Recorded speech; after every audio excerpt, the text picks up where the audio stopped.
ألف لام را كتاب أنزلناه إليك لتخرج الناس من الظلمات إلى النور بإذن ربهم إلى صراط العزيز الحميد الله الذي له ما في السماوات وما في الأرض وويل للكافرين من عذاب شديد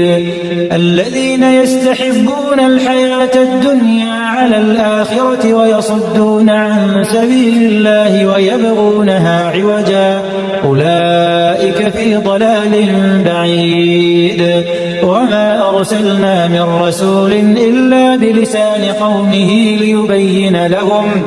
فيضل الله من يشاء ويهدي من يشاء وهو العزيز الحكيم.